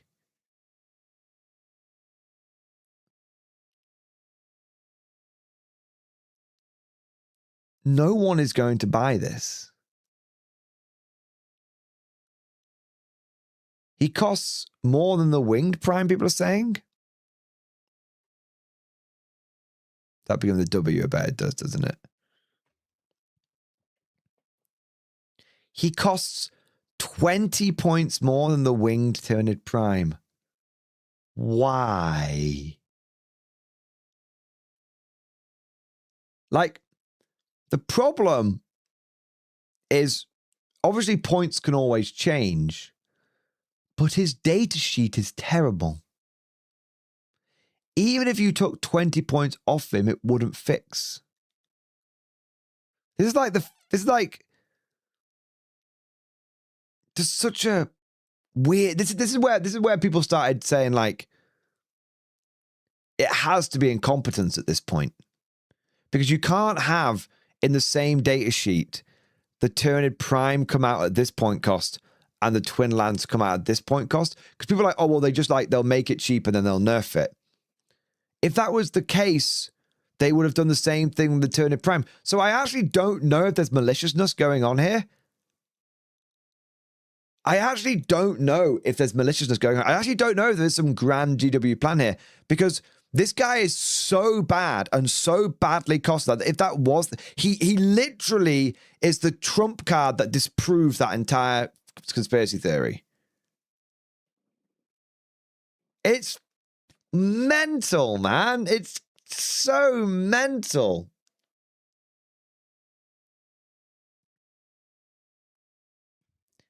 And just the crazy thing about this, on its own, this would be a big enough beef story. Just this, but this is like, this actually almost feels like not a big deal just because of like how much beef is going on. I think we've reached a resonance beef cascade. I think we have reached the Pacific Rim moment where we a double event. There's too much beef.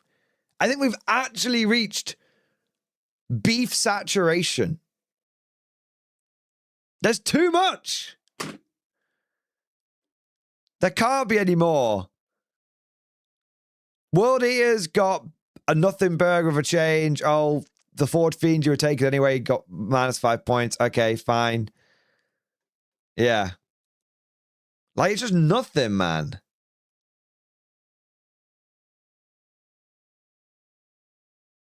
Yeah, remember the Jaegers just clowning all over the overcosted Tyranid Biotyrants? I mean, there must have... It's just... And you know what's crazy? There's actually more.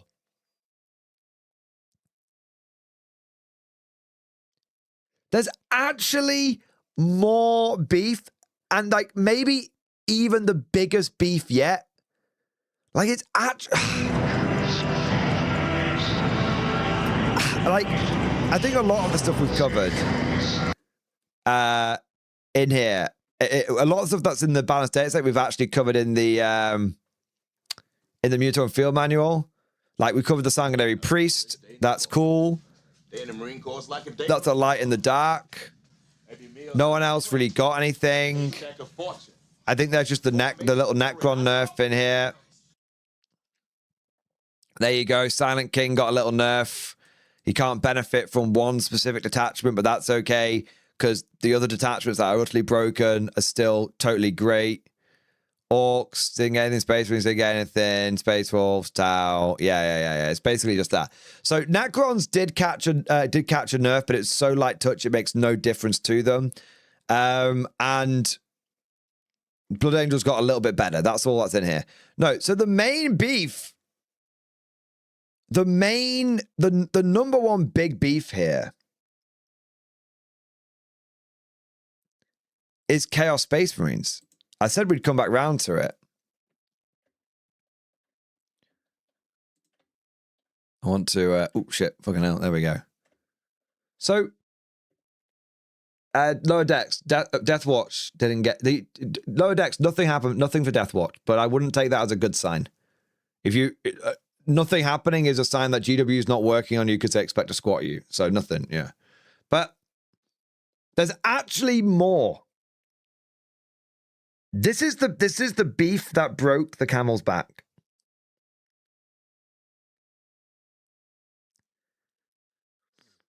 So GW did an update to the Red Corsairs. Now bear in mind, the Red Corsairs have been out and available to play for 3 days, including the day of the nerf. So 2 days and then nerf day.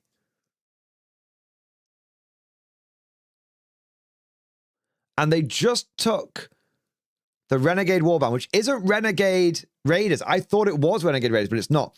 They just took the Renegade Warband and killed it.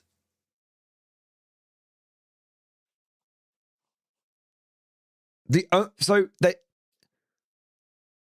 basically what they did is they were like, you can't take anything like Noise Marines or Plague Marines or anything like that inside Renegade Warband. And then, so that on its own is like, it's a fluffy change. But the problem is, it's like, oh, GW, thank you. This is where you decide to apply the fluffy change, do you? Like, it's so inconsistent. It's so random. And then, on top of that, they nerfed the Vendetta ability, so now you need line of sight. You know, in the edition where no one can see anything because there's so many line of sight blocking L-shaped ruins. So this is, like, literally... The Renegade Warband has been hit by a earth-shattering double nerf 2 days, 2 full days after its release, on day 3 of its existence. So now there's no discussion. There was a discussion going on between Huron's Marauders and Renegade Warband. Which one would you go for? Now, Hurons. You know how, like, there's always one best detachment? You know how there's, like, the game's always solved, always?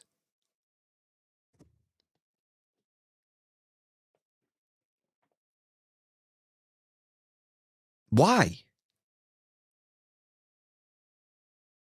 Like, why? The big thing for me with this is like this gets emergency nerfed, but we're gonna sit in a fucking Victrix Catan meta for this gets pile drived, and we're gonna sit in a Victrix Catan meta for fucking 6 months.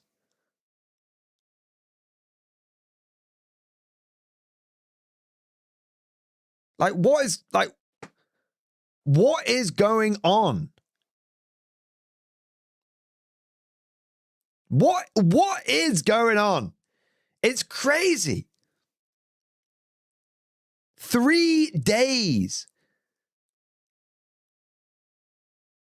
It's imagine if you had just bought that big Maelstrom box for the Red Corsairs. You've not even had a chance to, like, you've cracked it open, you started building some of the models. You've not even applied a lick of paint to it. Nerfed.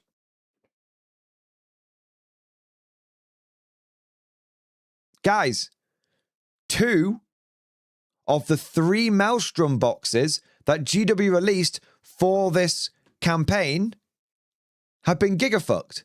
The Dark Elder one, they cancelled it. This one, they nerfed it into the ground. Tim, I'm no longer mad at you. I'm just mad at you for giving me all this. It's not it, dude. It's not my fault. I knew I should have taken that job 12 years ago. It's all, God damn it.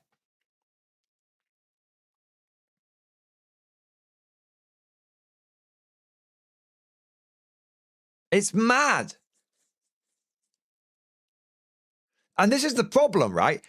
I was actually kind of hyped for Red Corsairs because the models are really cool. And I was like, well, you know what? I can definitely build a Red Corsairs army that could be legal in New Hammer and Mid Hammer. And now I'm just like for a single moment, I was hyped, and then GW who's just made it so, you know, the lore around the Maelstrom is so thin. Do you want to know the best bits of lore in that Maelstrom book? The bits from the Badab War. The moment you get, it's so funny when you look at Maelstrom lore, because the bits that were written before Corpo GW are really good, and the bits that were written by Corpo GW are terrible. Like, it's all product placement, like they say, and then the Sky Dancers dropped on here and the Vipers attacked here. It's all product placement. So the lore, so Red Corsairs come out, the lore book, cash grab, doesn't mean anything, and it's really stupid. Your combat patrol is fucking packed with a bunch of filler, like Beastman and a Rhino. And your new detachment to make your warband, remember, to make your dudes, has been double nerfed. Because you might be like, oh, but you've still got Huron's borders. Oh, great. So now I have to play as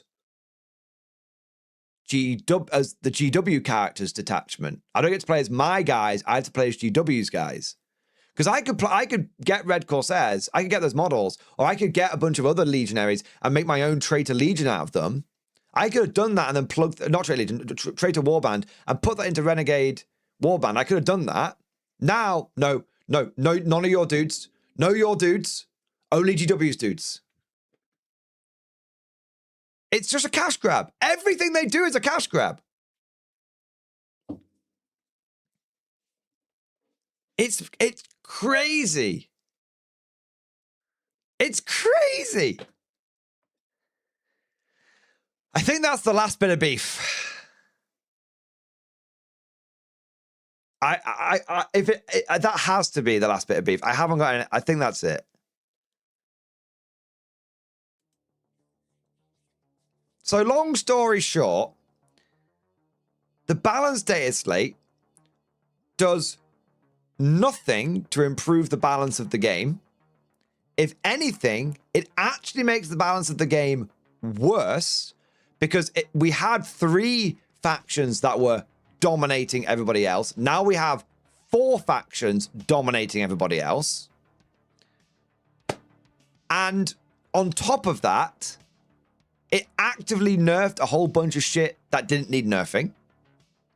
And on top of that, it Thanos snapped Primaris Calgar, which has huge implications for what might happen to Primaris units in the future. He's the 2nd or 3rd unit that it's happened to, with more that are looking like they're on the chopping block.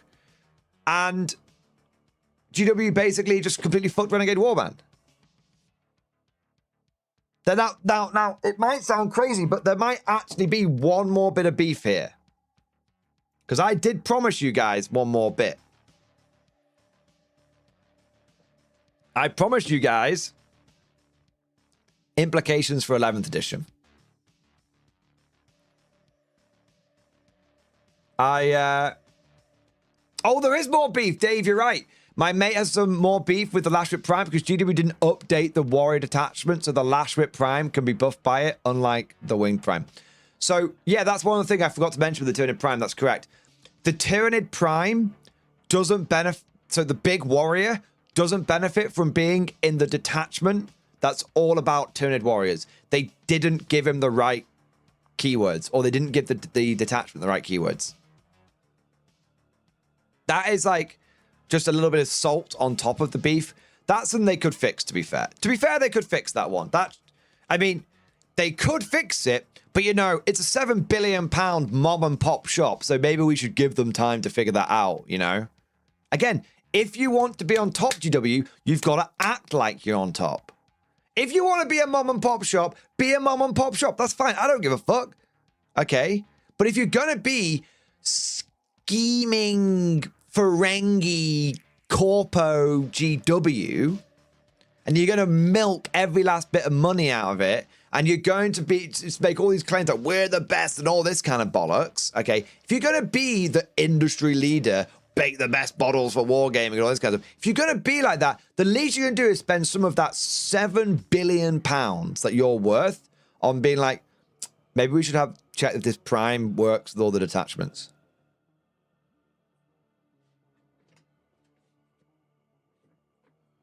You know? They literally own like an infinite amount of money and they can't do a basic check.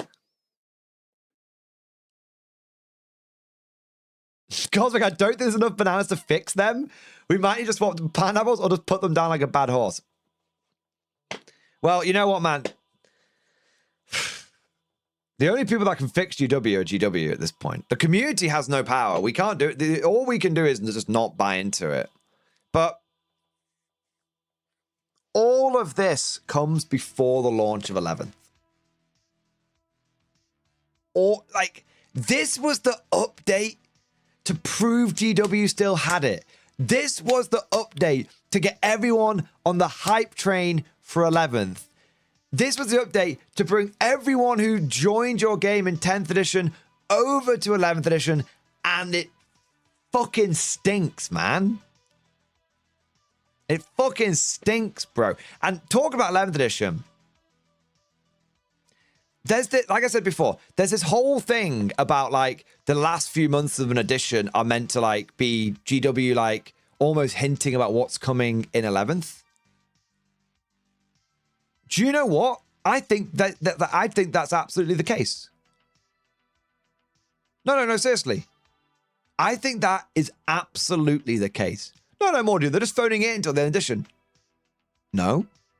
We already know 11th is 10.5. We already know it's a continuation edition. If I were a betting man, I think what you're seeing now is absolutely an indication of what you can expect from 11th.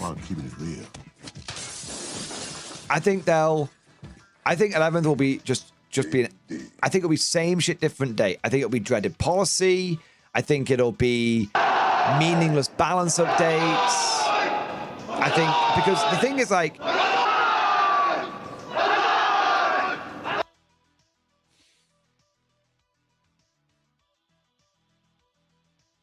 if this is a continuation edition, so you can't have it both ways. Either this is a continuation edition, so any changes they make now would be important because they would be getting everyone ready for what's coming in the future, or this is not a continuation edition and they phoned it in. Ready to serve. You can't have you've phoned it in and a continuation edition. It doesn't make sense. It doesn't make sense. And I've said this quite a lot recently. I just want a sign from Games Workshop. Anything. I feel like Poe Dameron in The Last Jedi. And yeah, I'm using that reference for a fucking reason because we all know what that film was like, right? I feel like Poe Dameron in The Last Jedi. Tell us we have a plan. Show us anything. Any reason to be hyped for 11th. Anything. It's getting really fucking close to the release of the new edition. And I have nothing. Nothing. I have no indicators that GW has a fucking clue what they're doing.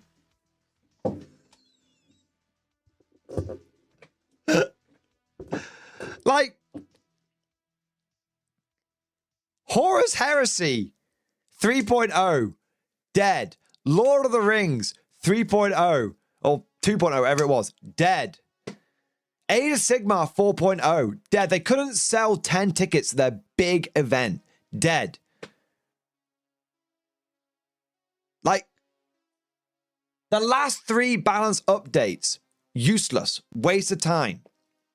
Grotmus, a joke. A bad joke with no punchline. Warhammer Quest Darkwater, massively overcosted. Bad. Like, there's Blood Bowl. Fucked off all of the old players. Got, but it's good for the new players. So Grumblings, mixed bag. At best. Mixed bag. Like, what? In the last 12 months, even Old World started getting fucked by this shit with the match play guide and the joke that is Cathay, but they seem to have turned that around. You know the game that everyone said was meant to be dead on arrival? That's the game that we're now all looking to for fucking hope. Now, I know I'm being a bit facetious there because I always knew Old World was going to be successful, but you get my point, right? In the last year, has GW given us one sign that they know what the fuck they're doing? Main studio GW, have they given us one sign? No.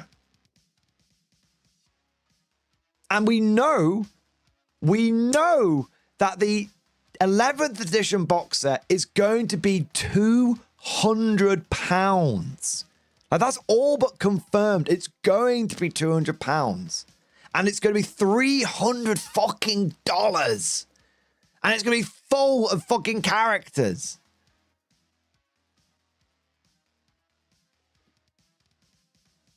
Like, if the horse is dead, the horse is a toted horse, and you beat to death again. So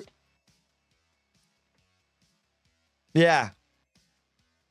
Yeah, man. Like, fuck it hell. Fuck it hell. So you wanted beef?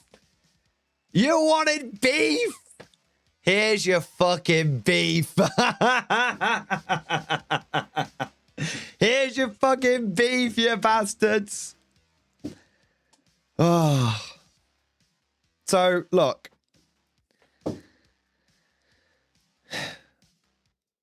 All we can hope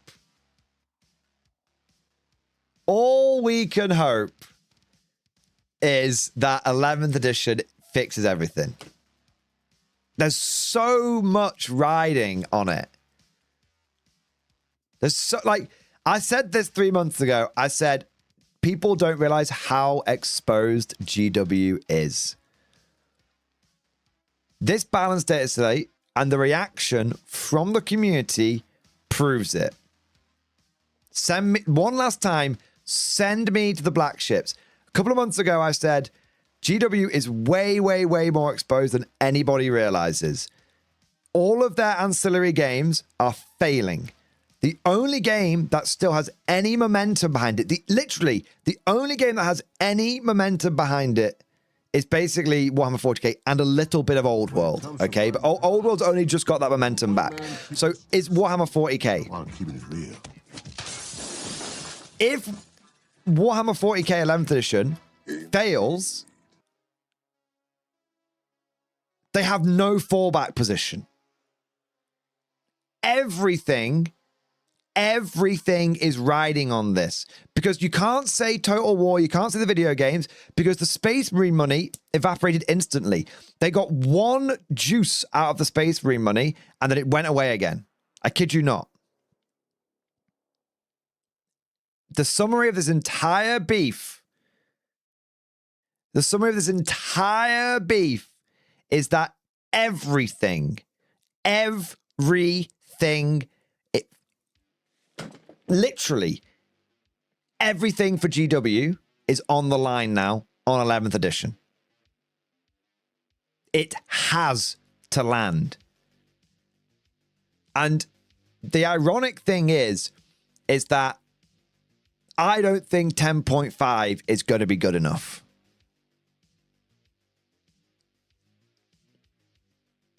But we'll have to wait and see. And I mean that, like, not, oh, wait and see. No, everything rests on 11th edition. It will make or break the GW bubble. Whoa, now that was a big bit of beef. What do we rate that beef? Let's do a fucking poll. What do we rate that beef? That was a big fucking beefaroonie, that was. And the final results are that 8% of people feel positively about the balanced data slate. 28% of people feel kind of meh about it, of which I think a huge amount of those are going to be people who are just checked out. They're like, checked out or just doesn't affect them. Like, I'm saying meh because I don't play 40k anymore. I'm here for the bolt action and for the conflict and everything. And 64% of people who say it was bad and really lazy. Overall, this balanced data slate has a 8% approval rating. And for a little bit of information for you, during the Battle of Berlin and the fall of the Third Reich, even when everything was collapsing around him, Hitler had a 12% approval rating. So this balanced data slate is officially less popular than Hitler. Thank you for watching. Hope you enjoyed today's video. And of course, as always, I'll see you guys next time.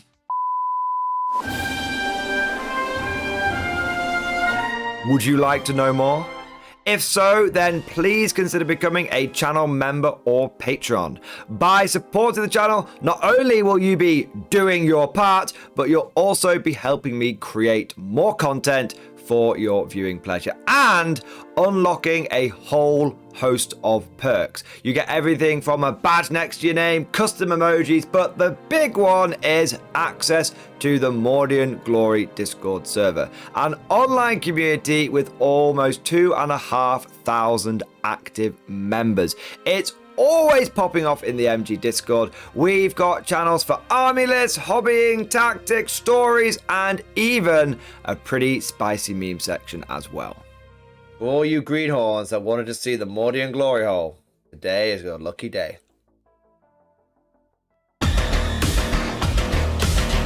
And joking aside, I do want to say a massive thank you to all of the current channel members and Patreons. You guys are amazing. Truly the lifeblood of the channel. I could not do Mordian Glory full time without the incredible and generous support of my members. So thank you guys so much. And last but certainly not least, I want to say a personal thank you to all of my top tier Patreons. These are the War Masters, the people who have truly gone above and beyond the call of duty. So a heartfelt thank you to Redfield, 32, Jurgens, Miasma, Try Again, Bragg, RJ, Scorpion, Bonbon Vert, Lord Pryor, Nicholas Walsh, John Stubbs, Guardian, Varney, Sword, Fish Trombone, Picklock the Forged. Seriously guys, thank you from the bottom of my heart. Your support is incredible and it makes a huge difference. Thank you so much. That's all for now. Hope you've all enjoyed today's video, and of course, as always, see you guys next time.